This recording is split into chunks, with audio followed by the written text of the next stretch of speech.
Hello, hello, ladies and gentlemen. Welcome to another episode of Hobby Ramblers, session. I want to say seven. I think it's seven. It's I, five. is it five? Wow. Okay. Uh, Uh, my intuition says it's five. I'm probably wrong. I don't know. That'll be like check the title. Check the Yes. title. Check the title.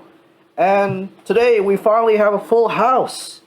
Look, Mr. Jade is here, Hey, good to be back. and yes, finally back. Finally back. Mr. Ryan is here. I am here. You don't see me because I haven't got my setup ready. Maybe next He's round. a He's a international man of mystery. You can't see his face because if you saw his You don't want to face, see my face. your sanity would melt away. And of course, Mr. Ari, our resident Russian. Hey guys. All right then. So, yeah. So as we know, it is super close to Christmas, and one of the key topics I thought that we could talk about would be the new battle forces that got very late fanfare this year. So we've got a few battle forces to choose from this year, and I will move on with Mr. Ari and see what he thinks about it. What do you think about it, Mr. Ari? You think they're Wanna good go in value? first? Well, I haven't really looked at them. I mainly just skimmed through them, seeing if there was any Tyranid boxes, and there weren't, and I was kind of sad. However, I think that this year's Battle Force, there aren't really that many of them, and I think that might be because GW is still trying to figure out their whole economic situation with this whole COVID thing, and they don't really know how to get their stuff together, especially considering the fact that other economic impacts may or may not have hit them with the whole Black Templars box and the Beast Snaga sort of crisis, which is completely deserved in my opinion, because those are some very outrageous times that we have been through. Is it? Is There's it not much still? else I can really say. Is that still a crisis? Like, are people still talking about that thing? Those Not boxes. anymore, but well, it's probably had somewhat of an impact. I would hope, because if it hasn't, then it's all been for nothing, which isn't that good. Yeah, it feels bad. Feels bad. But yeah, so I took a bit of a deep look into the Battle Forces box, especially for the 40k side, and I feel like it's gotten more expensive for some reason. I don't know why. Like, Inflation. like the value in those battle forces has just gone down. So when I calculated it, like it's basically just like every box has maybe like a $50 discount associated with it, which is about for a $300 something box, that's about a 20% discount. That's Which what I was saying about the Black Templar box. You know, the limited one, the black one, right? Uh, I said at that point when I saw it, I think it's like over 300 locally. yeah. Um, I felt that would hurt, and I generally shrug off these things because I love my hobby and all that. But I looked at the price tag of over 300, and there were 13 models in it, like 1-3. Yeah. Uh, and, Black Templars is a little bit of a horde army, right? You kind of want the numbers, so it's an army with numbers and 13 models, and we're looking at over 300. I know I get the codex and all, but yeah, that does feel a little bit on the high side. It feels like you're not getting value out of it. It's weird. I That's it. think the Looking main at the problem. Sorry, I was just saying, looking at the box sets now, it also looks a little bit like these are really meant to complement combat patrols. Because Yeah. look at the Death Guard one. There's no HQ, right? So I'm guessing it's meant to follow up with the patrol box that you got. Mm. True, true. Could be the case. Could be the case. I think most likely the case, actually. Uh, I Well, I think the main issue is probably the fact that what they're sort of doing is they're putting codices into them, which you might think, well, a codex. Why not put the rules of an army in such a box? Well, first of all, that means that you need to buy the box to play your army. And the other problem is the codex. How much does that cost? Like 80-ish bucks, depending on where you are. And that's essentially cutting out a troop choice, which you could have been getting in that box. So that might be a reason why it doesn't seem like you're getting as much bang for your buck nowadays from these box thingies. Yeah, so basically the value is just not there anymore. And It is Still a okay shame. with it. I'm still okay with the boxes and the prices and all that. The only thing is, I've never really agreed with getting one of these boxes as a present for someone new. Oh no. When it's a new player, right? I always feel that if they've never done this hobby before, you give them a box like that, it's very demoralizing when they open it up. It's a lot of plastic to look at. It's very intimidating. Yeah. mm, Yep. And I think Which is it's been slightly toned down. Remember when we used to have the Tyranid Swarm box set with like God knows how many ooh, models in it, and yeah, yeah. those are really over the top. That was very over the top. That was not for a new person. That was for like an established veteran that was like, I need just to critically expand everything.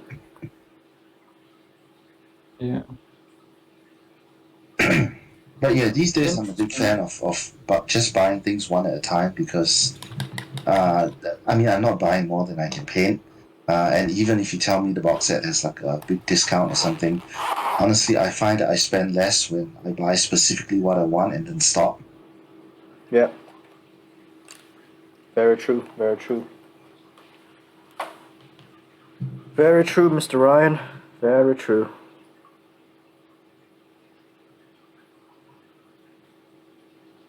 On a more happier note, I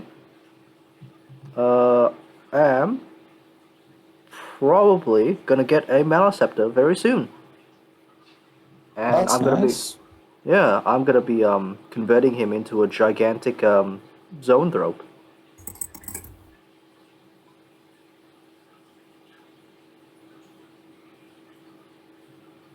So it'll look all weird and Cthulhu-y and just all like worm-like and weird.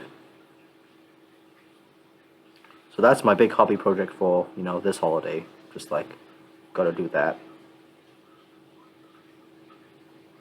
And also painting a whole, like, buttload of terrain. Lots of terrain.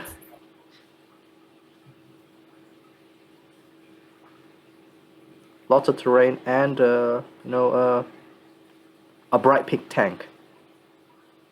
Bright pink tank. Yeah. What's the occasion? Did someone order a bright pink tank? Yes! Somebody ordered a bright pink tank. Like, a bubblegum pink. What was the Chimera. Legion's name? Chimera. Oh, huh. Yeah, it was a Chimera. My guess would be, heretical Emperor's Children, but a Chimera? Yeah. Slaaneshi Guardsman? No. Loyalist. Loyalists? Huh. Katachan. Interesting. I don't know if you guys will find this interesting, but some of the some like pretty pro painters out there, like we're talking like golden deep level, right? When they paint stuff yellow, they prime it pink. Oh yeah, I've heard about that. Yeah. I started experimenting with purples, but now that they mention it, pink might work better. Yeah. Apparently, I also heard pink brown undercoat. and orange as well. Sorry. Oh, brown and orange definitely works. Yeah. Yeah. It's just Yeah, that brown. I can't. The Zentry does brown. It's not the right kind of brown, which is a bit annoying. Yeah. Is Zentry just meant to be brown? It's the closest kind of brown spray paint that I found. Just like pink spray paint, I think there's only one brand I found that has it. Oh, yeah. I think there's only one brand that actually bothers to sell pink spray paint. Yeah. But yeah, that's a really But good yeah, tip, Brian. they use it for flash tones and for yellow. So Mm.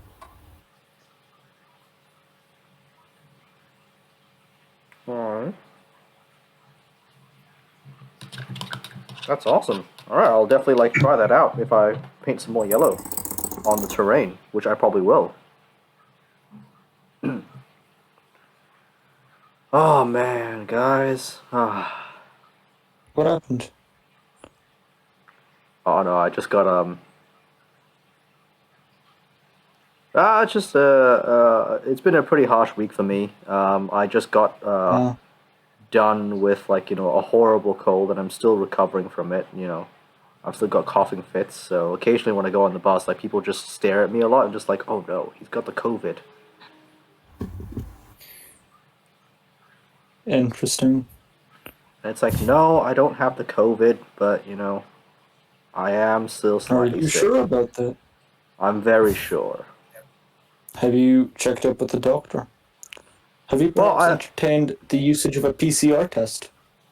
well, as part of my job, I need to take 2 PCR tests a week, and I have done that 4 times, and all of them have come back negative. What's the chance that they are false? I would say very high Think because about I it. don't think the PCR tests are all that accurate. Well, that's But not very pleasant also, news. literally the first day I went to the doctor, and he was like, oh, are you coughing out phlegm? It's like, yes. What color is your phlegm? Brown? All right, it's bacterial. You don't have COVID. yeah, because COVID's viral, wouldn't be brown. Yeah, you wouldn't be coughing up any phlegm.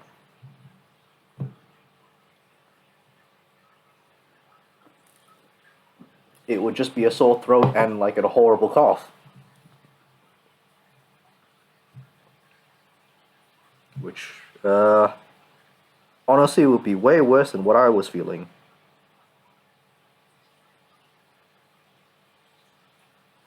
Interesting.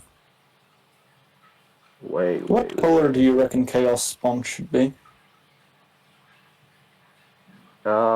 Any color, dude. Have For you the guys flush, I'm going seen? for like flesh tone. Sorry, have you guys seen the? Speaking of chaos colors, have you guys seen the chaos demons done by AI? So what they No. did was they got an AI program to scan like all the images of demons and stuff like that, right?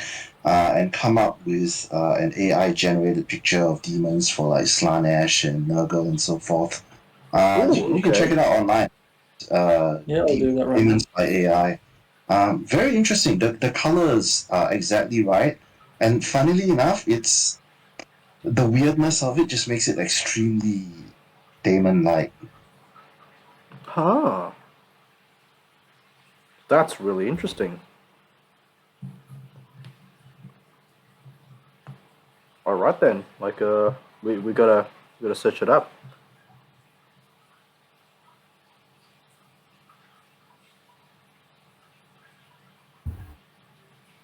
All right. Can't find anything. Chaos Demons AI. I'll see if I can post a link. Sure. That should be helpful.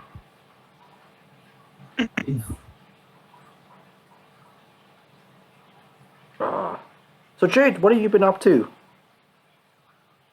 What are you painting today? So I'm painting a Loxodon character from the WizKids Magic the Gathering line. So I was running a campaign of Saltmarsh, and one of my mates made a elephant character, but I was adamant on the game have all the characters miniatures actually representing the characters. So I didn't have an elephant man, so I decided to paint one for him for Christmas because I'm moving to the other side of the country and it's not looking like I'll get to play with him. So I just thought Oh I'd make a no. sweet miniature for him so he can eventually play in another campaign or something. Oh no. That sucks, man. Leaving a Yeah. group behind because you're moving. That sucks. The feels. Yeah, yeah. But I'm pretty sure that like we'll continue to play online and stuff. We just love it so much. I reckon we'll probably continue. Yeah. Yeah, man. Like keep the game alive. Yeah. Well, speaking of keeping things alive, I spent like $130 on miniatures last week What? because yeah, well, because the shops are all open again here in Australia, so I was just like, oh shit, I'm just gonna stock up while I can on paint and washes and miniatures. So Oh yeah. I went crazy. But, have you guys seen the new WizKids Tiamat miniature? Like the guy in the shop showed me. It's like this. It comes in a box. I don't know, probably like 40 centimeters by like 30 centimeters. It's this massive box. It's like this big dragon thing, god from D&D. It's like $650 here in Australia. Have you guys seen that? I've seen that, but I didn't know it was that big. Jeez. Yeah, Uh, it's huge. It's like it was so heavy to lift up. Yeah, and I didn't know it was Wow. that expensive. Like, wow, jeez. That's Well, Smaug levels of. that was at a hobby store in Australia, so you're going to be paying Australian prices. But Yeah, but even at I'm pretty Australian sure. prices, Smaug was about $600. Yeah, Oh, wow. Dang. the guy was trying to talk me into, oh, maybe you could put it on later. I'm like, no way, man. Like, that's just Layaway, no crazy. way. That's crazy, I man. ain't no millionaire, thank you very much. Like maybe if the YouTube stuff goes, pretty well, fingers crossed, I could afford it someday. Well, that's what it like. Hopefully. Last time you mentioned to me, Bill, that like the mini you were painting was $180 or something US, and I was like, holy fuck! Like this one just cost me Yeah. $10. Like, sorry, are we allowed to swear? I forgot. Yeah, I yeah, I don't swear, know. dude. Yeah. I mean, hopefully not. I'm gonna try to keep the channel like kids friendly. We want to keep it clean, so the subject matter should not be sexual or racist or anything like that. All right. But we can swear a little bit because apparently, like PG-13, we are allowed to swear Hey, Nick Beardy. Interesting. according to the rating board.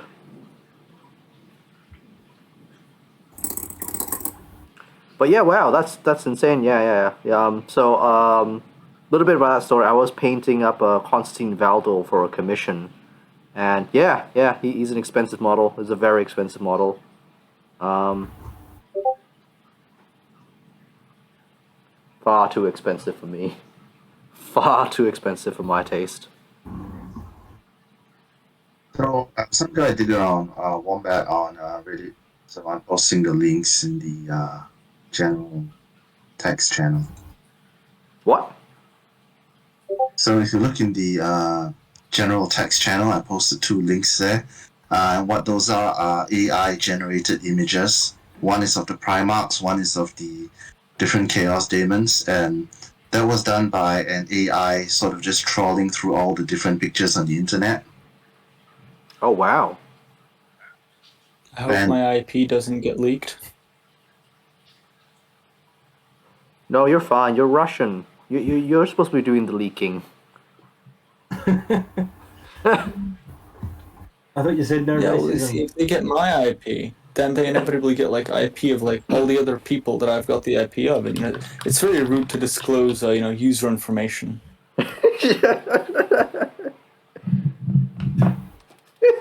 But like, actually looks very nice. The AI generated art. See? You can see it's from a distance. It's quite spot on the colors, even though when you look closer, it just breaks up.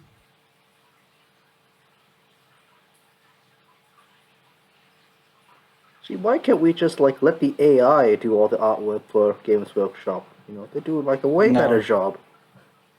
no, it'd be bad. We're already putting too much faith in like technology as it is right now. Oh yeah, that shit's gonna turn on us for sure. Yeah. I welcome our techno overlords. Careful what you wish for, Bill. I mean, We sometimes when already I'm have stuck on, techno overlords, really. like sometimes when I'm really stuck on um, like if like a thing from work is not working or something like that, like sometimes just praying to it and going like, "Come on, please work," actually does work. I mean, sometimes that's what I do all the time. The power of Jesus.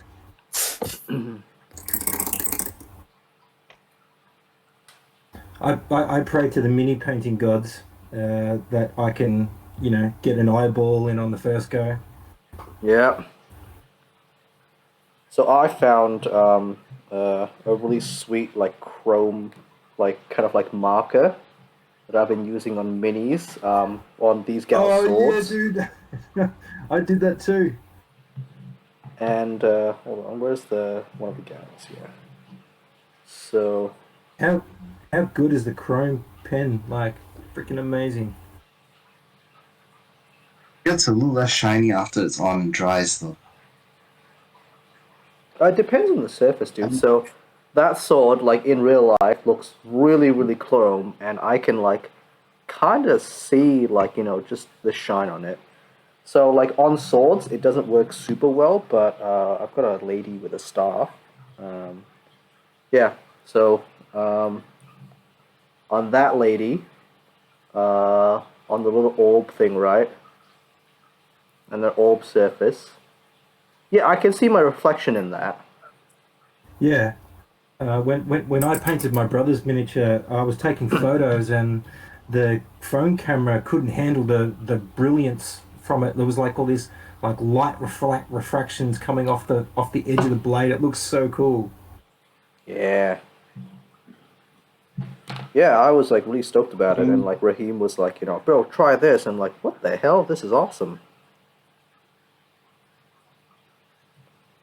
Yeah, I saw a couple of YouTube videos of guys using it, and I was like, oh, that looks really good in the video, but is it going to be as good when I apply it to the miniature? And I have to say, it looked as good, if not better, than what I thought it was going to look. Awesome. I'm glad it worked out. So I've been like using like pens a lot to do my chrome and like my metallic stuff, and I've just realized like a few things about like using pen markers. So you got to be real careful with shades, because like shades actually take off some of the pigment. Yeah, So yeah, that was like something I learned just now, where I was just like, oh, that piece is kind of like, rubbing off. It's like, oh, okay, that's interesting.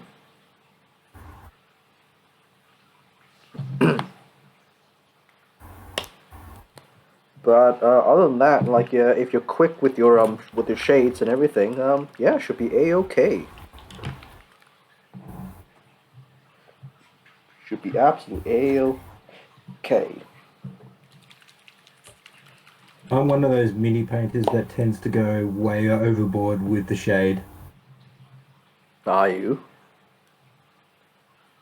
Yes. very easy to get carried over with shade, I agree. Yeah, Yeah. it's one of the most fun moments of painting miniatures. Like, is just dumping a big old bunch of shade like on or washes on your miniature, and makes it look better.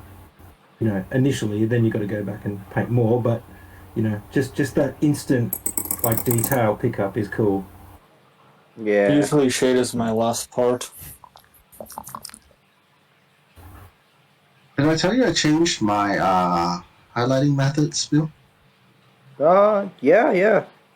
You did. Did I show you the Death Guard guy? Yes, your super bright Death Guard guy. Yeah. Yeah, that's real different from what That's you've done in the past, dude. that's how I'm doing it from now on.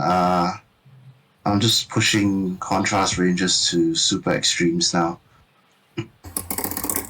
That's good. I That's know it good. looks I know it looks cartoony, but it's just I just like it so much. It pops so much when you put it on the table. I think cartoony is good, Any honestly. images? It's on his Instagram. I don't have an Uh, Instagram. one of the painters, Aussie painter, has this really cool kind of cell shaded comic book style of painting. Oh yeah. His miniatures. I've never seen anybody who paints look like him. I mean, I'm sure you guys probably have seen it in the Warhammer thing, but I've never seen anyone sort of painting the D&D miniatures in his kind of style with sort of black lining and stuff. It was really cool. Or like a 2D image, yeah. No, more kind of like I guess sort of cell shaded, like with heavy contrast between the different sections of the miniature.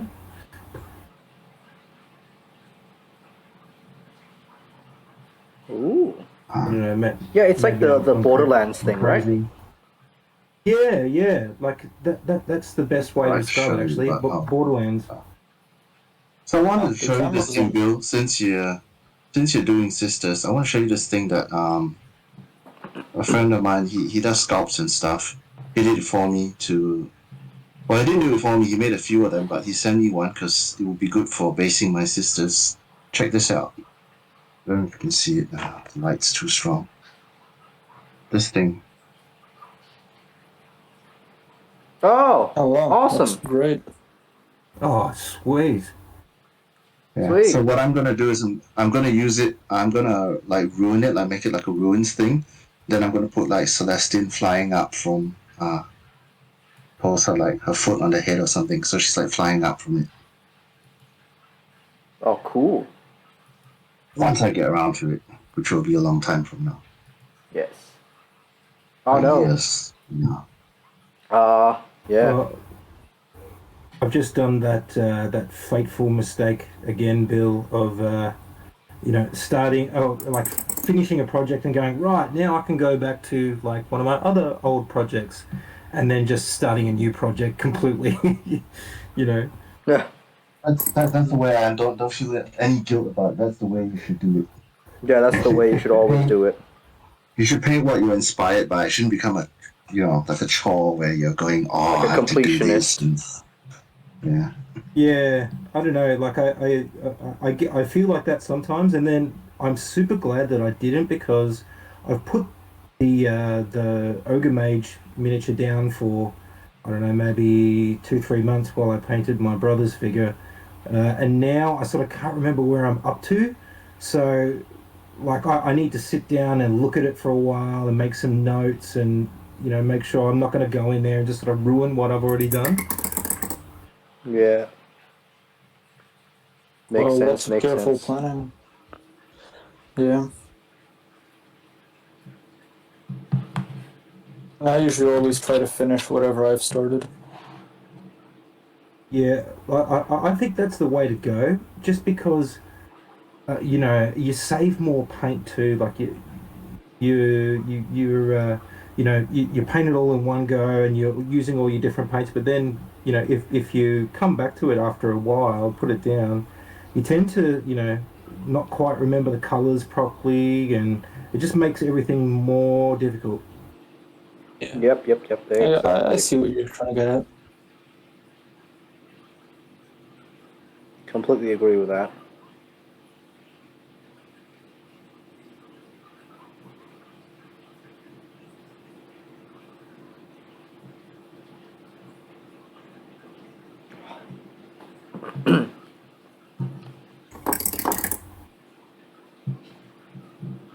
I had fun hunting around doing the Kris Kringle thing. Oh, Bill. yeah, yeah, yeah,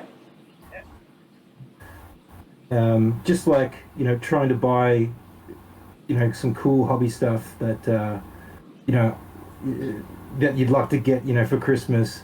And so obviously I'd never met the guy who I got in the Kris Kringle. So I went onto his Instagram and was looking through his stuff and trying to figure out like what sort of stuff is this guy using, and what things doesn't he have that might go well with those things. And it was just a really cool experience to try to think about buying hobby gear for somebody else, because I love buying hobby gear so much. Yeah. Who Oh wow. doesn't? Oh. Well, I'm real glad you enjoyed it, dude. Like, I set up mine with like a theme. So it might be a little bit late, but it was a Halloween theme, and it was like, oh, okay. Well, better Yeah, late than sweet. never. I stuck it there if you want to see it, Ari, in the text.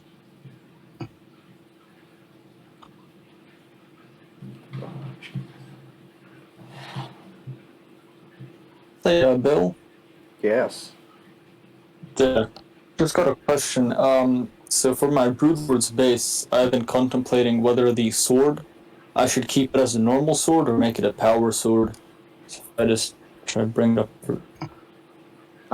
Oh, I've been sitting without light this entire time. Oh, I think okay. light will help. Might help. One Yes. moment.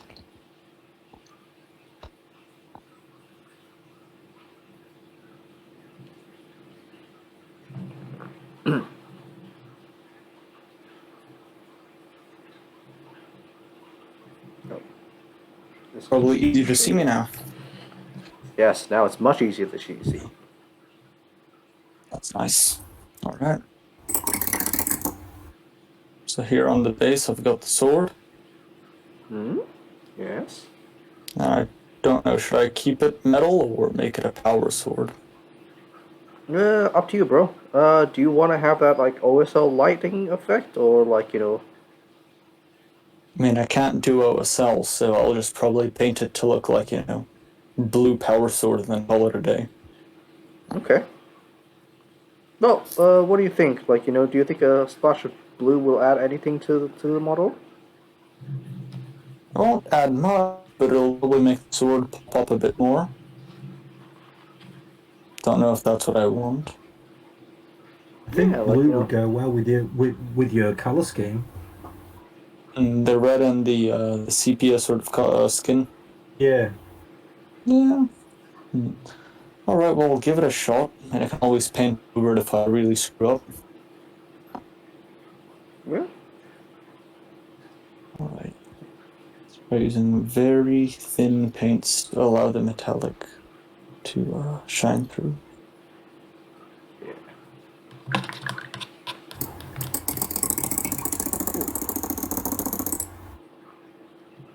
Almost got it.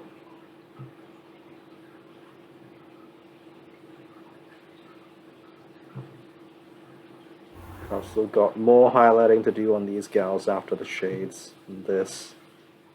On the metals.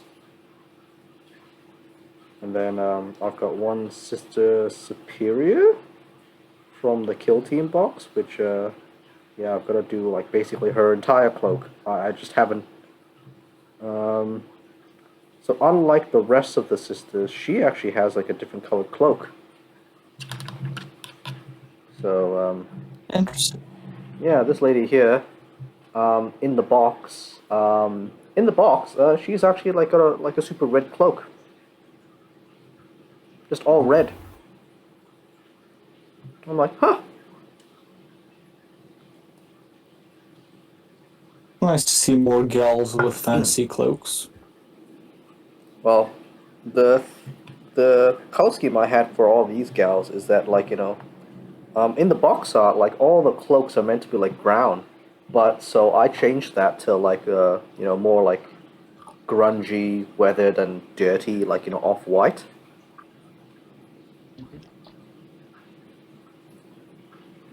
So I think it contrasts really well with the white headdress that they all have. So yeah, that's what I went with.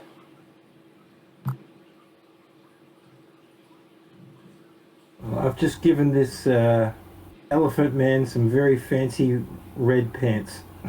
Yeah, he's obviously been in the circus a few times, so he's got that Yeah. circus money. Yeah, he's supposed to be like my friend said, oh, I want him to be into like sailing and like boating and stuff like that. So I'm like, okay, he's getting pirate pants then.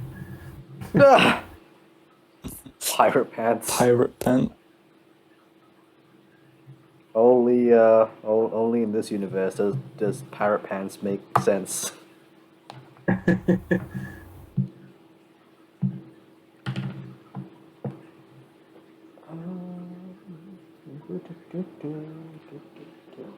Where's my red contrast paint?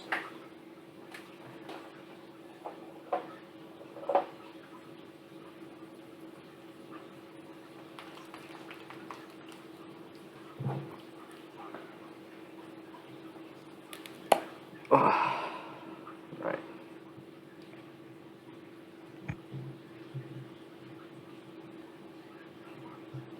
Looks like a very young and not yet wise Lord of Change. Why decided to give it the same color scheme?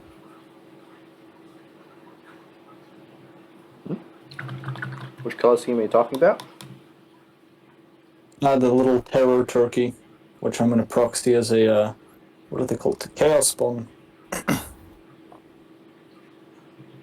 Now, unfortunately, I did not foresee the consequences of giving it a Zinchian color scheme, and now it looks like I have a very small and yet unwise Lord of Change. Hey Ryan, so I've recently had this problem with the assisted battle, right? So I airbrushed these gals white, and it seems like Yeah. the contrast paint is reactivating the white and actually kind of like mixing into the contrast paint, as I've noticed. Oh, wait, what's reactivating the contrast paint? No. As in my undercoat of white is being reactivated with the contrast paint. Oh, that's strange. Did you just did you use a Citadel paint white or X white? I used Right. an airbrush white. Oh, which color? I used a what is it? An AK miniatures white. Is it lacquer based? It's not lacquer based, It is- no. It's acrylic based. There'd be a chemical reaction between the non-Citadel paint and the Citadel contrast. Yeah, but they're both acrylic. That shouldn't be happening. Maybe GW's putting chemicals in the paint to turn the other paints wet. So, they can't be used with non-GW paints. Well, that sucks. Hopefully not, but can never reject such a fancy idea. Because that really Probably back in sucks. thick glass. Yeah. Because that really sucks. Because yeah, it's actually streaking really badly. On this white. The contrast paint. It's really bad. Wow. Look at that. It's really bad. It's a bit strange. It's a bit strange. And at the front, it's turning pink. Oh, okay.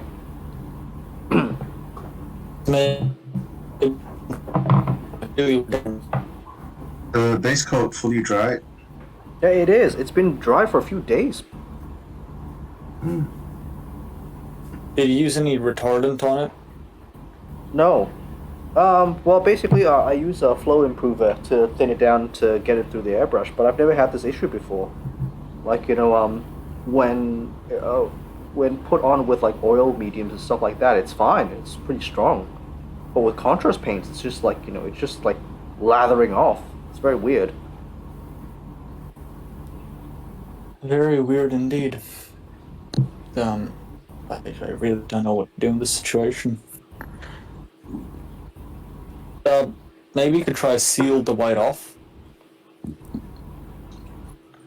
Like give it a quick base coat of like, Corax white or something.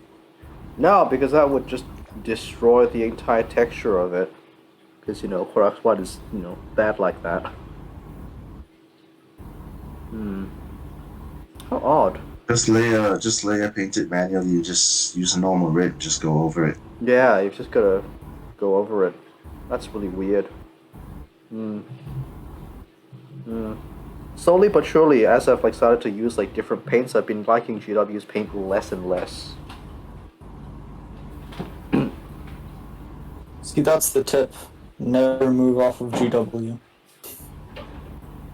No, because that's a terrible tip. The paint pigments varying on brands. I mean, the paint pigments are different sizes sometimes. So if you use artist acrylics, for example, for canvas painting stuff, you could use that on your miniature, but you're gonna find the blending is a little bit tougher.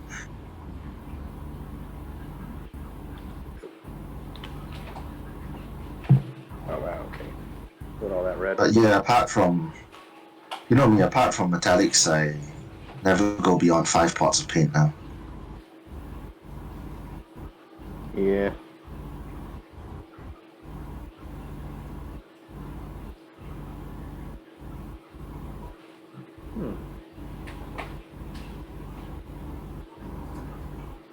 Wow, feathering is very hard. Are you feathering? Alright. Yeah, I'm trying to. I'll finish off a decent chunk of the model and I'll show it to you guys.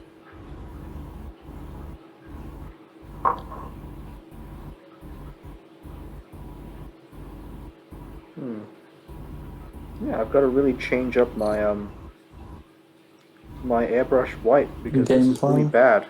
Even with the layer paints, it's just turning my red layer paint pink.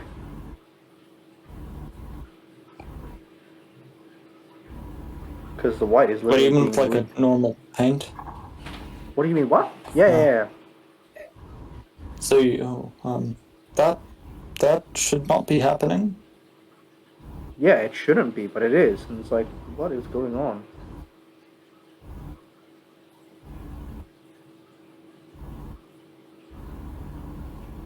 So for Christmas, for myself, through my whole list of stuff that I've gotten people to get me, I'm gonna do a library of all the really weird and unusual RPGs and tabletop games, and I've reordered old versions of it. I'm just gonna keep back copies, preserve it for posterity.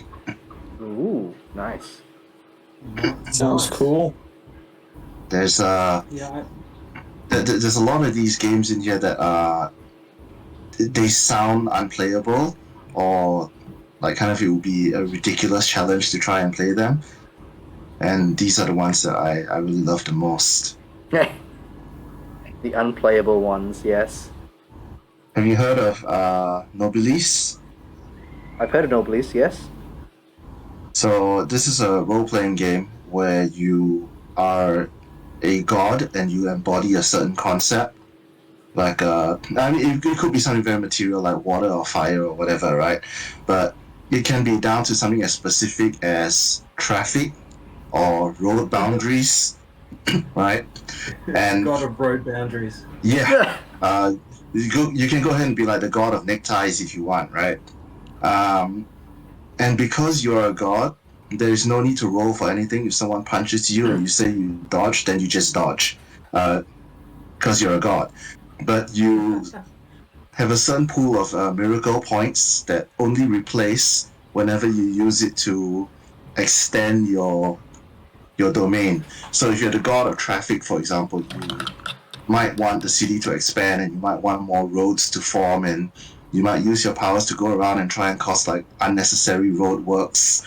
What a very thing! Strange game. This game sounds crazy. Yeah. Sounds like it would be fun if like everyone knew what they're doing. There is also this But, other one called Nephilim, which is from Chaosium. It's from the 1990s, where you play a disembodied spirit, but you need to possess someone to survive. So you're definitely not a good guy, but you need to possess someone and take over their life. And when you do, all these occult organizations will come after you, either because you're evil and you possess people, or because they want to steal your power. And then you have to try and survive as a person, and your only advantage is that you have all these skills from your previous past lives. So you may be able to, I don't know, suddenly like pull out an ancient Egyptian spear or something, and hey, I actually know how to use this, right? Very That's specific crazy. set of skills. So like in the movie the Exorcist and stuff, where they have like this strange artifact that someone brings home and then their kid gets possessed or something. Yep. Yeah, so in this game you are the thing inside that artifact. People bring the That's relic awesome. around, and yeah, and if they're not careful, then you possess them, you take over their lives. That is awesome. Yeah, that sounds really cool. yeah, it sounds like an epic game, though I think it'd have a very convoluted and complicated rule set to follow with it. Strangely, NGW. no. And Many of them 40k have isn't very- Ari? Hmm? And Yeah, 40k well, I mean- isn't? Oh, they're 40K, definitely no, easier I than mean- 40k. I mean, 40k is hard, but I clearly remember that when I was first getting into 40k, I was like, oh my god, I'm going to remember all this stuff. Like, how am I going to remember the rules, this and that? And I always thought to myself, well, hold up. I mean, I got into 40k because Tyranids, Zerg from StarCraft. And I always thought to myself, but hold on a minute. If I can remember, like, what was it, 32 different Zerg units and what they're good against and what they get countered by, I can probably remember, like, whatever rules this 40k game has. And I just did. Over about a month, it was about a month or two that it took me to familiarize myself and just almost memorize all of my unit rules. And then everything else is, kind of the But it's how is meant that any to be different from any the other game, Ari? opposing player. Yeah, it's not that different, but Yeah, I mean, how is that like any these other little different games? from from Nephilim or anything like that? Like, I think it's a pretty cool experiment. I think it'd be awesome to play it too. I just think that the rules might be hard. That's all I'm Oh saying. no, I'm saying the game's probably bad. I think it's fun. it's way easier than 40k. Yeah, most games are way simpler than 40k, dude. Like there's this RPG here. It's called Dread, right? And the mechanic is actually a Jenga tower. So it's a horror role-playing game, but instead of rolling dice, the difficulty is based on the number of Jenga blocks that you need to pull. And That's pretty cool. if the tower goes down, then it's like a critical fail, and you could die. So if you Wow. wanna leap across like a chasm or something, then the guy running the game, you say, okay, you gotta pull like 3 blocks from the Jenga tower. Jeez. So it gets Wow. progressively harder, I'd say. Yeah. So it gets harder and harder, and as the serial killer or whatever closes on you, it becomes tougher and tougher to survive. That is awesome. I approve of that so Yeah, I much. like that idea. Yeah. A Jenga tower. A Jenga tower Sounds like the system. kind of role-playing game you can play while you're having a few beers. Oh! Ah! Playing the Jenga Beer tower. and Jenga. Oh, best combination ever. I think the game would cause a few people to get annoyed though, because when you're playing Jenga, there's always this one guy who takes like this weird corner block, and then you know that it's gonna topple over when it's your turn. Yeah, I'm usually that guy. Go for like some weird block in some random position, and I usually die because of it. But it's worth a shot. He usually dies because of it. That should be on your tombstone, Ari. Like, usually dies because of it. No, I mean, think about it. If you're not going to take risks and you're going to stay in your comfort zone, well, I mean, the game would be a lot funner if you took more risks. Yeah, but not risk It's in the no fun first to be turn. stuck in a 40. Yeah, but it's no fun playing like a 45-minute long game. Although it's not first turn, but you know what I'm trying to say. Like, let everyone have a little, one turn to take a block, and then you go for that, 1-2 knockout combo or something. gotta live to win. Not necessarily. Just like what you did with, your opponent in the Death Guard. Yeah, that was a well- vicious list. That was a vicious list. Which one? My one. Yeah, 6 Zoanthropes and 6 Hive Guard. Alright, look, well, all of these people are blaming me for having a competitive list, yet I gave him a choice, I was like, do you want to play against my 1,000 Suns, or do you want to play against Did he my Nids? know what My was in Nids the are a fairly Tyranids? competitive army. Yeah, it was like, hey, it's a fairly competitive list. He was like, yeah, it's alright, I played against your 1,000 Suns, I want to try out your Nids, and I'm like, alright. Oh my god. I mean, at the end of the day, I think we both enjoyed the game. I mean, at least I hope we did. That's all. You right, guys that's all right. played. Have you guys played Exalted? I don't I have think not so. played Exalted. What is that? Exalted is Dungeons and Dragons on steroids. You play. Ooh, I like steroids. You play demigods who are being hunted, right? Because people want to take you down before you grow too powerful and such. But I mean, they divide into the usual classes: your rogues, your warriors, and so forth. Where it differs is that, so in D&D, you're typically fighting one guy at a time, right? Exalts are so powerful, your enemies are usually units, so you're fighting whole squads at a time. Ooh. And when it gets to really high power levels, it gets the powers just get flat out hilarious. Like at the highest level of the dodge skill, what happens is you activate it, and then someone tries to hit you, right? Now it becomes this person's very last chance forever to hit you. If he misses with that blow, he will never again for the rest of existence be able to strike you. Even if you die and you reincarnate, he wouldn't be able to hit you. What? Yeah, it is the final ultimate dodge. That's And crazy. they also have another like very high level dodge skill for the sidereals who are experts in seeing the future. At the highest level of their dodge skill, they can declare at any point after the first round of combat that this was all a simulation in their mind and they were never there. And the person running the game has to build around that. Wow. Well, it was all simulation. Very, very weird game, but cool. That is This one's got a awesome. lot of rules though. Yeah, that sounds like a Yeah, game as I with said, actual cool concept. Cool concept, probably very hard to execute properly. I think Warhammer is a cool concept, but it's just really hard to execute properly. That hard. It's just that with the amount of people that play and GTs being a thing, the rules have to be a bit more streamlined nowadays. Then, to avoid having little squabbles over trivial matters. No, I just think that, like, it hasn't been play tested all that much, usually. Like, sometimes you get these weird little, errors, and I'm like, how does a multinational company let that slip through? Like, what's going on? This is, like, the one thing you do.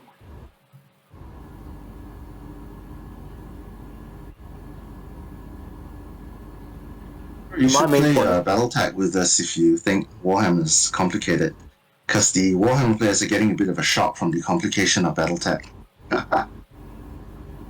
Well, I like BattleTech. No. I'll be very Wait, keen hold on on. trying out BattleTech. because there's only like 2 models. Am I? Am I not the one defending Warhammer, saying it's a very basic game? I'm lost in my own argument. Help. What I mean is, sometimes you don't want it to go too far as well. Mm. Back in the 80s, they had this. We had this moment where war gamers, their games were not very accessible to new players, and instead of streamlining it, what they did was they went in the opposite direction. They sort of prided themselves on how complicated the games were, and then that's what created games like Campaign for North Africa, which nobody should ever play. Yes, nobody should ever Unless- play that game. Yeah, unless you want your game to be like your second job. It is a second job to play that Wow. game. Jeez. I did play it until turn 7, and it took like 1.5 months. Then after that, we just got so confused. No one understood what was going on anymore. Wow. Why do you do this to yourself, Ryan? After a while, I just felt compelled because I think that's a trick. Like, I've already invested so much into learning this game and playing it. I mean, I fill in 17 different forms on my turn just to tell you what I'm going to do on my turn. And I've done that for weeks, so I'm just not going to stop now. And then it's sort of like, oh, I hate it and it's a bother, but I've invested so much, so I just don't want to stop. Oh, it's like life then. Makes sense. It sounds like Yeah, an essentially, if you art spend or- 4 or months like- playing a game, it does sort of become part of your life. Yeah, Yeah, it's... some of those like The- survival games get like that. The most interesting thing that I learned while playing Campaign for North Africa is that when you conduct a military campaign, you always send less supplies than the people actually need. Because by the time it gets to them, a lot of them will be dead from fighting. So if there's 10 guys, you send enough stuff for 6 guys. By the time it gets to them, there will probably only be 6 of them left. Wow. Alright, fair enough. That does Fair make enough. sense. You never From assume there, I everyone's began gonna to- survive. Yeah. From there, I began to sort of get it, like why there's always like supply shortages, and like, oh, this is why. Yeah. When you're too successful, it's like, you all weren't meant to live. That wasn't in the numbers. That's in the 40k role playing game as well, the old one. Only War, where you played Imperial Guardsmen. Really? The more, so the more intense the fighting was in your sector, the more likely it was that your supplies would go wrong. Wow. Yeah, well, it does make sense. We had one mission where my guardsman risked his life to like run outside a building and grab like an ammo crate because there were no more rounds left for the heavy bolter, so someone had to run out and grab it. So he ran out, he grabbed it, he came back, he got shot at by like a whole bunch of orcs. And when they pried open the crate, right, according to the random table roll, it was just filled with stacks and stacks of Imperial Infantryman's uplifting primer.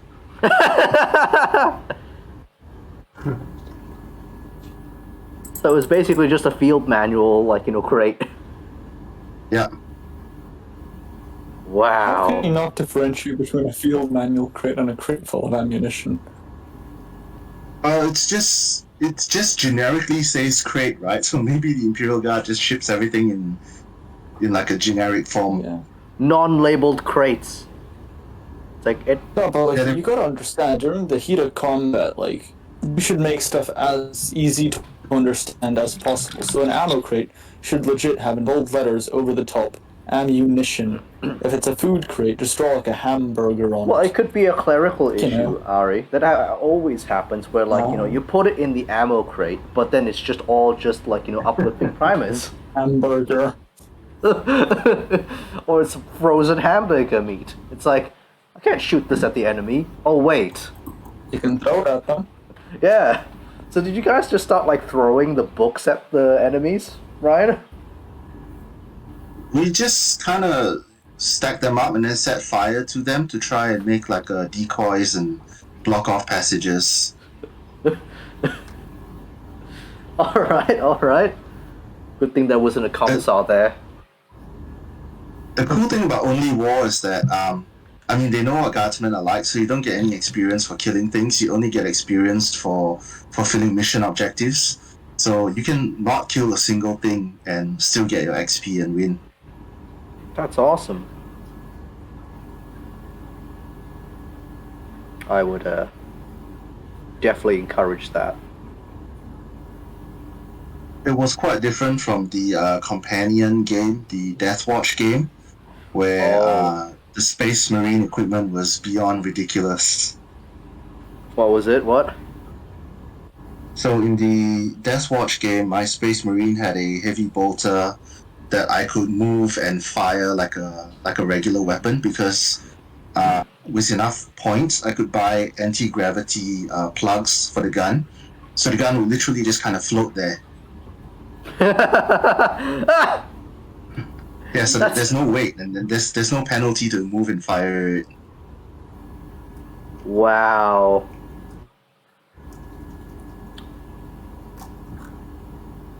So the Space Marine equivalent was just like a power fantasy, whereas the God equivalent was just like everything's going wrong all the time, simulator. The Rogue Trader version actually has money, and they actually have a specialized character class where the guy's main job is just to make sure that everyone gets the money that they need. Wow. Oh wow. Merchant. It's a rogue But trader, for like, But for Rogue Trader, every member of the party, when it becomes like ship-to-ship combat, like Battlefleet Gothic style, every party member fulfills one particular station. So the Rogue Trader's the captain, the soldier guy becomes the gunner, the logistics guy becomes like the repair guy. Yeah, so it's like a So start everyone that just- number. Yeah. Awesome. I never I was... got like spaceship to spaceship combat. Like essentially, once their shields drop and you begin hitting the hull, it's game over. So it's like, what is there to repair? Not really. Yeah. I mean, remember, like, think about it, right? No, I am thinking about it. Like, okay, most ships these days, even like in modern ships, right, are compartmentalized. We don't have shields, Yeah. but we have, like, essentially like ablative armor that, like, it explodes off, and then, anything else that goes through it, is gonna hit the hull of the ship. Alright, cool. The hull of a ship is always like designed so that it's compartmentalized. So if some sections of the ship start like taking on water, you just seal it off. Or, if it's not that big, you get some repair crews out there, you get the air pumps out, and basically, start like, welding the a little patch for the hull. So in 40K, what happens is if part of the hull gets punctured, they just seal off that compartment. So it's not like a vacuum everywhere on the ship. Interesting. So I always thought, like, since 40K is rather backwards in some cases, like, once the shield takes too much damage or you disable their shield somehow, you're just a couple of shots from even, a bolter or a heavy stubber at, like, the main command deck, puncture the hull, and that's it. There goes the ship. Hell no, man. Like, like, these ships, remember, are based the off ships like... they're pretty tough. Yeah, they're based off like STC designs, mate. Like, the people like manning them and trying to like, work them are maybe like super backwards, but they're copying off a copy, so it's gonna be tough. It's gonna work. Also, the Terminator armor was originally used for shipboard repairs. So Terminator armor was what they were supposed to be wearing while they were stomping around and fixing the ship. Interesting. I always thought Terminator armor was for heavy-duty mining. That and also for going to the exterior of the ship and fixing it, because they've got magnetic clamps. So in the past, it used to just be industrial gear, but in the 41st millennium, I mean, it's become a war thing. Yeah. Makes sense. Oh, Always very becomes a interesting war when you thing. think about it like that. Yeah. Just imagine, like, critical hit. Just send 2 guardsmen with like a fishbowl helmet and 2 buckets to quickly get all the warp out of the ship. Yeah. That is what happens fishbowl. to like the low-ranking people. Yeah. They get sent out to do all these jobs. I'm surprised they even get a fishbowl bucket. Like usually it's just like hold your breath. It's fine. Here's a rope. Yeah. Yeah. Oh, hold Here's your a nice breath. Here's a hemp rope. bucket. Quick, we're taking on too much warp. Here's a bucket. Bail us out. It's like what? Hurry up. It's like the guy who has to do the ritual to power up the Titan, because the radiation will kill him. But he's gonna go in there just to turn it on and do his rituals. And then after that, he gets irradiated and he's gonna die shortly afterward. So every time they want to turn the thing on, some guy's gonna buy it. Yeah. Same thing with the refueling the Geller fields. What? They're That's sent not 2 true. guardsmen. Yeah, so in the lore, essentially what happens when they have to replenish the fuel in the Geller field, since it's, so toxic and whatnot, they get a few guardsmen, they pump them up with a bunch of, like, I don't know, super drugs so they don't feel pain, and give them extra, strength or whatnot. They give them the heaviest, heavy-duty armor that they can find, and they send them off. And the captain of the ship orders a moment of silence, because essentially this is the guardsmen's funerals, as by the time they're finished refueling the Geller field, they just decompose. Oh. Oh, that's Yeah, not they fun. slowly Like, rot while they're in there. It's the same with those dune crawlers. The pilots inside the dune crawler just slowly dissolve into the nutrient bath. And then once they're totally gone, they just flush it out and a new guy gets thrown in there. So they're like Interesting. essentially batteries. Yep. Yeah. And most people think the Imperium are the good guys. Ugh. I mean, they're people. No, they're not. I'm I'd rooting rather for be the like a Tyranids. Genes the Cultist. I'd rather be Genes the Cultist, my god. Let me live in a dream. Humanity first. Let me live in a dream. Yeah, I painted up this terror turkey, for lack of a better term.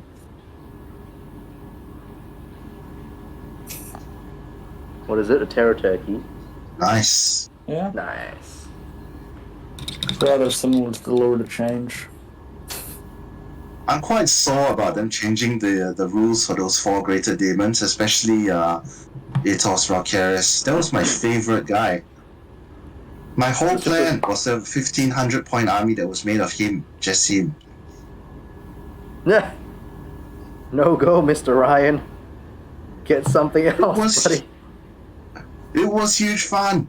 I remember when I played Atos Valkyries, I was like, yeah, let's play 1,500 points. Then I just put that one model there, and I went, yeah, that's him. Then your opponent was like, what's this? My opponent had 1,500 points of Necrons, and my one model won. What? Yeah. How? So Atos Valkyries in the old rules was he was beyond ridiculous. There were no saves against the things that he threw at you. You couldn't properly target him with spells. On the first turn, he would fly up to you, smite you, claw at you with his unsavable talons. The guy himself had something like 28 wounds or something like that, was 3+ invulnerable save. So yeah, he really could beat up like a whole army on his own. Wow. They've nerfed it now, so now all the greater demons are not as over the top as they used to be. So what it was in past, each of the Chaos Gods had one super demon. So the Slanesh one was 666 points because his number is 6. The Nurgle one was 777. Korn was 888. And then Zeech cheated and went, yeah, mine's 1500. Cool. The Nurgle guy was a toughness 9 guy. It was incredible. Wow. Yeah. I remember you kept playing him for a while, like, you know, in the beginning of 9th edition. Towards the end of 8th, I was playing him a lot because I was also playing with Nas, and Nas likes to use Blood Angels. So the thing about Scabathrax in 8th was if you went into assault with him, you had a cumulative -3 to hit him. So if you had a Thunderhammer, you had -4 to hit him.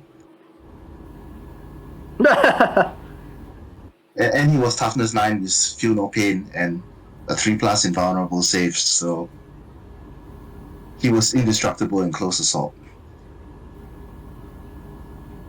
Yes. Couldn't Plus do he had anything, what? had no guns. He did have a gun. He had that weird, like, spewer thing. Yeah, it Was was that the vomits. insane one? It's a great unclean one, but like bigger than a normal great unclean one. Uh, Well, yeah, he vomits, but it's not really a long range weapon. I don't know, man. That's a pretty strong vomit. Like, it's AP -3, bro. 2d6 strength 6 auto hits.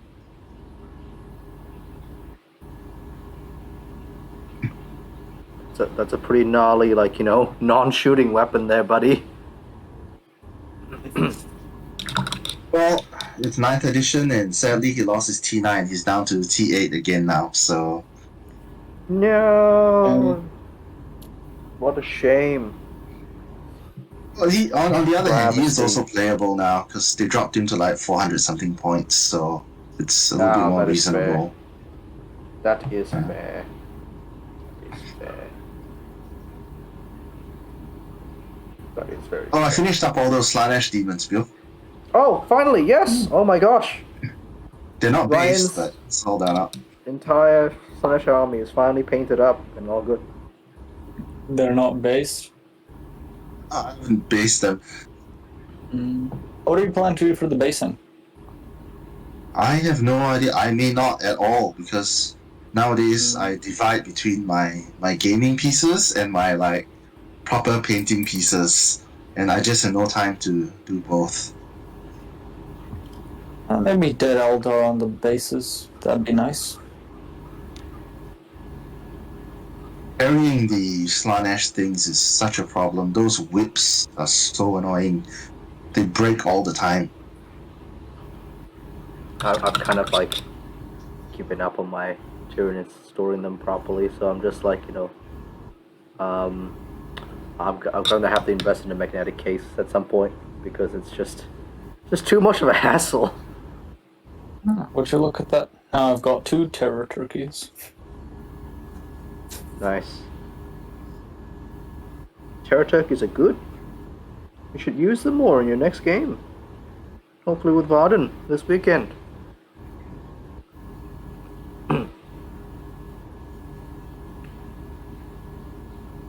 The demon says a lot of change. I do have a lot to change. Ooh. Use that. Yeah, use that, dude. A lot of change is like the most indestructible thing in 9th edition right now. If you give it the correct stats and stuff, yeah. Do you have the engine war book? The engine war book. And So, engine war has rules to make your greater daemon an exalted greater daemon, and you can enhance it with even more ridiculous buffs. I see. Yes. Probably gonna trade the Chaos Knight in for the Lord of Change. I think you'll be You pleased can- with it. It works really well. Yeah. Hopefully, I put quite a bit of effort into painting it, like 4 or 5 layers of dry brushing, as somebody insisted. Yeah. I would say you Bill. need more. It is There not he bright goes neon pink. I cannot It will stress never- that enough. it- Why am I it not will getting a never get- seizure when I see the feathers on that thing? It's not a named character yet. Lies. I've seen you It's how not you a pick lie. it. Lies. Why am I not getting a seizure when I see the Swarm Lord? Well, because you haven't seen the upgraded one yet. You've seen it through like an image, not put in like real life. It's such a different, experience. You You wanna say, know the Exalted Lord of Change powers, Harry? Because I got the book. Oh, I think the one. Sure, that'd be nice. I think one of them is a Soul Eater stave, right? Yes, that's one of the relics you can choose. Roll 1d6 when a psychic power manifested by a model with this relic destroys an enemy model. On a 4+, you regain 1 wound. Whenever you blow someone up with psychic power, you gain a wound on 4+. Yeah. seems about right. He's got this, you need to spend 1 CP to exalt him, but he can get Lord of Flux, so whenever he does mortal wounds, the damage increases by 1 additional mortal wound. So your smite will become like D3 plus 1. That's nice. That's pretty good. I think the other one you gotta choose 2 of them, right? 2 exalted gifts. So if you choose, you only get to pick 1. If you roll for them You randomly, choose you one get and you 2. roll 2d6. No. You either choose 1 or you roll for 2 of them. Yeah. What do you mean? Yeah. So it's like the things with the free blades, the night people. Something like that, yeah. Where you can choose one burden, or you can roll, to get 2. Yes. I would just always roll for it. Yeah, because in this case you're always benefiting. No, this is So just the because issue is I think I think R is quite familiar with me just being an avid gambler in like my 40k games and just going like 11-inch charge, let's do it. Do you? Yeah. I don't know. I never really saw you as an extremely gambly person in 40k. Really? I find myself a Yeah. super gambly person. I'm just like, oh, look, it's an 11-inch charge. Like, I'll try Yeah, it. well.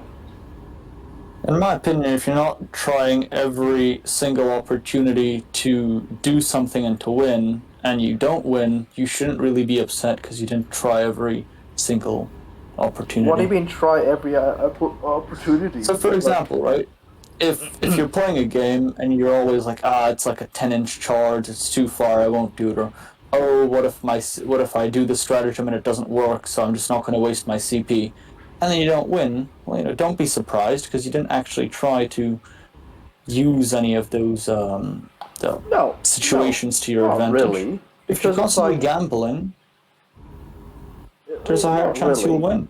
Because it's like it's risk assessment, Ari. It's like if I am going to make a 10-inch charge, right, for example, but I have an entire tower gun line that's going to just overwatch me because they don't need to pay CPs for overwatching, I'm not going to take it.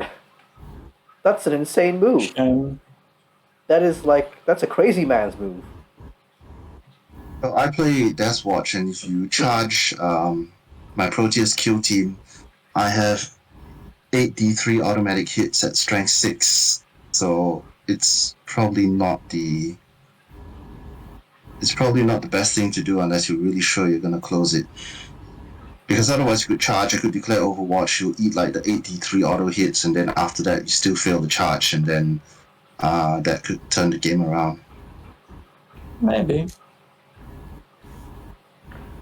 But also like things like with like like a command point thing where like you need to roll to see if Mhm. it works.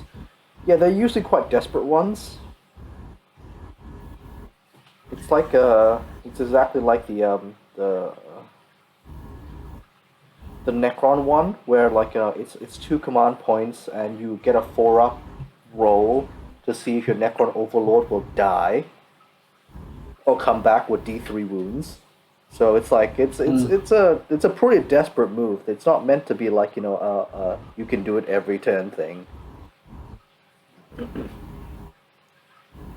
Interesting. He'll die. I mean, a 4-up is not 50%. Everyone who plays this game knows that. 4-up is like 80% of the time will fail. Yeah. Just like if I reroll a 1 with a command point, I guarantee you it will be a 1. Although Gaunts always seem to do well with a 4-up. I don't know why.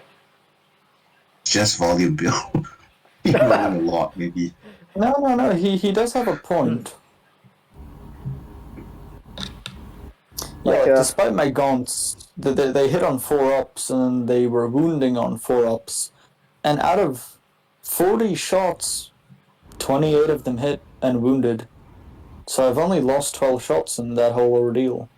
Which shouldn't be the amount that I'm losing, but I'm consistently getting 25 to 30 wounds in a 4-up, 4-up. So gaunts are very good with shooting. Once you go past a certain quantity, it compensates for quality. For example, if you have, say, a Vindicate Assassin that hits on a 2-up, right? If you roll a 1, there is an absolute 0 result. There's nothing there. But with Gaunts, I mean, there's 40 of them. Even though they need 4 plus, if one fails, another will succeed, So it's not like you get only one shot. So once you go past a certain number of dice rolls, it makes up for the fact that it's only a 4 plus. I mean, all players know this. so basically, Gaunts superior than Custodians. There you go. Yeah. The Never play more Custodians. consistent, I'm sure if you measure the results over like many games, the custodes will have like more volatile results because fewer guys, fewer dice rolls, whereas the gaunts will have more kind of averaged out results. Yeah, Yeah. that's what I'm really finding with my Gaunts. Like they're just so reliable and they're just like they do the job well. Occasionally they get this like gigantic outlier result where it's just like either I get no hits or no wounds, or somehow they make all their 6-up saves. It's hilarious.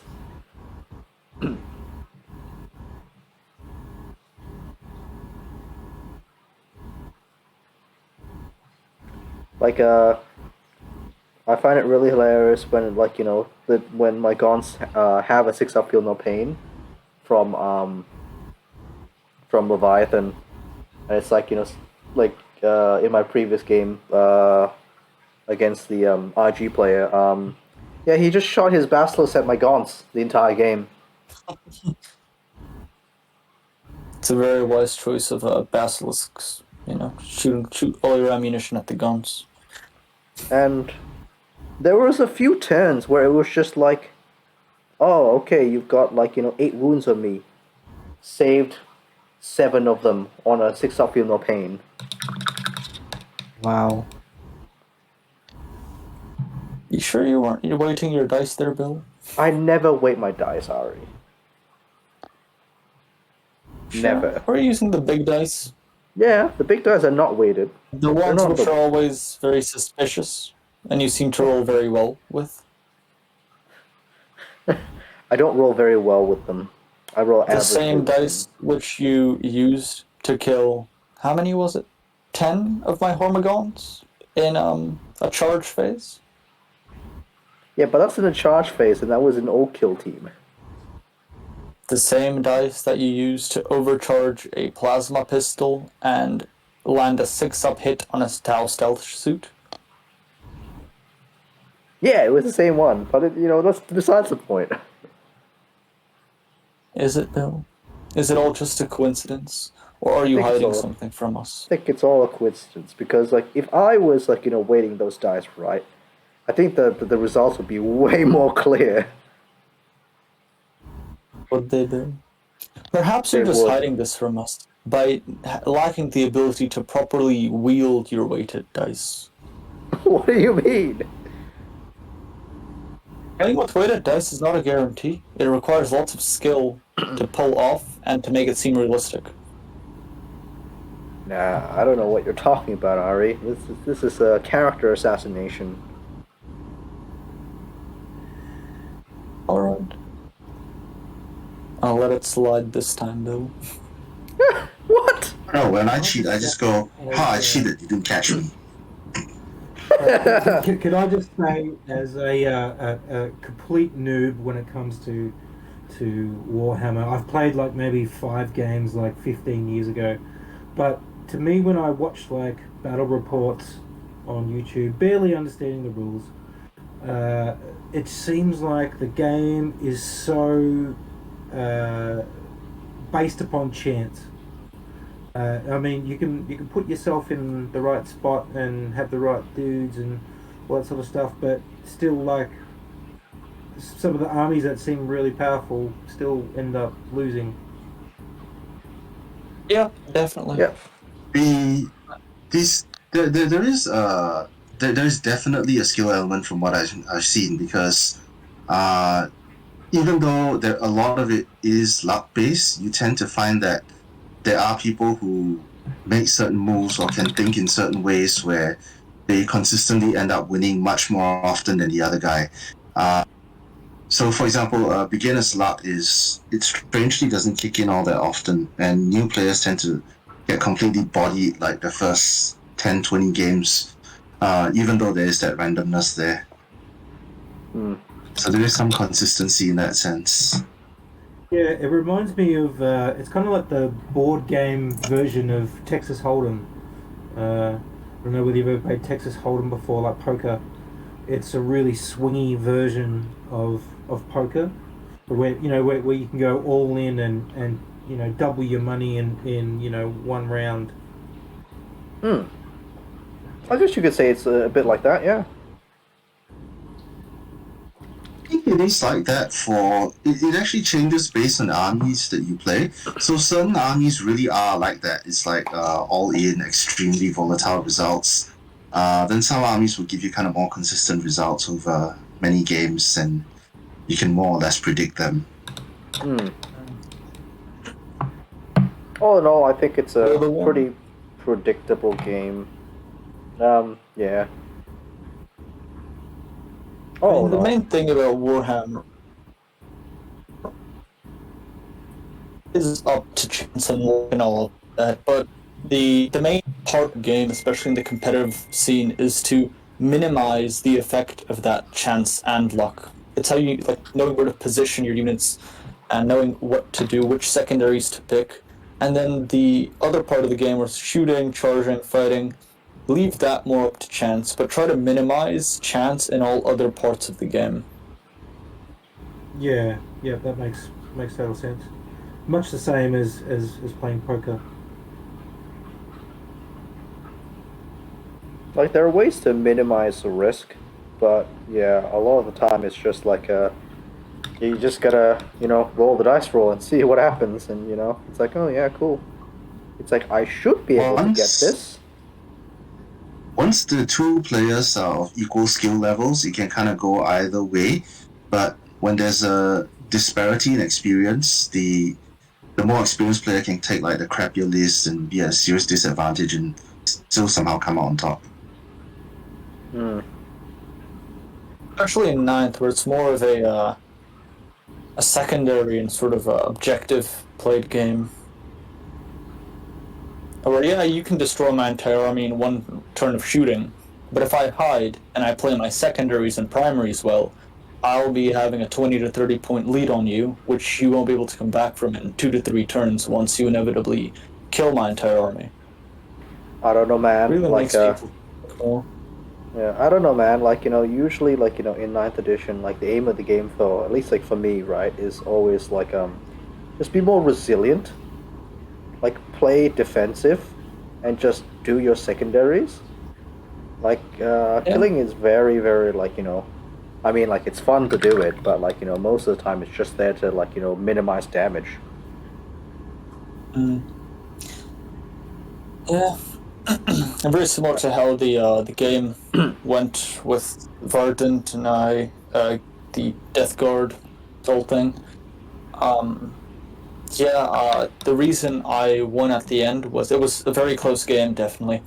But I didn't kill all that too much. All I really did was focus on my primary and secondary scoring, and focused on denying him his primary scoring. All right. Then maybe if I didn't play as well, I didn't do the correct steps. Since it was a very close lead and he managed to kill more, or I didn't manage to deny as many secondaries or primaries to him, the game could have gone very differently. So I completely see agree that. with it's more of an objective game. It's killing just a secondary sort of thing. Alright, guys, it's midnight, so I've got to jump out, but I got some work done. Just listening Yeah, to you that's talk awesome. about Nice. 40k. Yeah. Sorry about that, Jade. We kind of went on a little bit of a tangent. No, it's okay, man. Like, I was just kind of listening to it like hobby podcasting, you know, like... Well, yeah. I mean, that's why we do this. I have very little idea what you guys are talking about, but, you know, that doesn't matter. Oh, yeah. Thank you, Jade. Thank you. Well, I got like a lot of stuff done as well. Like, you know, all the, you know, I've properly highlighted my golds and stuff like that. I've like shaded everything, and the silver's really popping out now. So all that's left is like the browns for like the leather things and like, you know, the and the and the wood, and yeah. These gals, Nice. you know, are pretty much all done. I'm a little bit Well- disappointed with the red though, like the red on this gal's cloak. Yeah, it's really like yeah, because of like the white undercoat, like literally just like peeling off. It's just like it's real textured. Like I'm seeing a lot of textures on it. I'm just like, okay. I could probably work with that using the oil paints, but I'm still a bit like, you know, that's very concerning. I don't On that know. note, I gotta head out, guys. Got a little Yeah. emergency over here. I Oh. will see y'all again next week. Yeah, All right, let's end the pod. Yeah. Let's end the episode right now. All right. My phone Thank is you very speaking. Oh no! Go! Okay. Bye. Go! Okay, see you guys. All right. On that Bye. bombshell, thank you very much for joining us today, and you know, like and subscribe, like on YouTube, and comment if you would like to have us talk about anything else. Don't forget to follow us on Instagram at DragonToothMakes, and also Jade. Your plug. Irregular null. Regular Noel at Instagram, my friends. All right. We'll catch you next week. Bye-bye. I See you guys.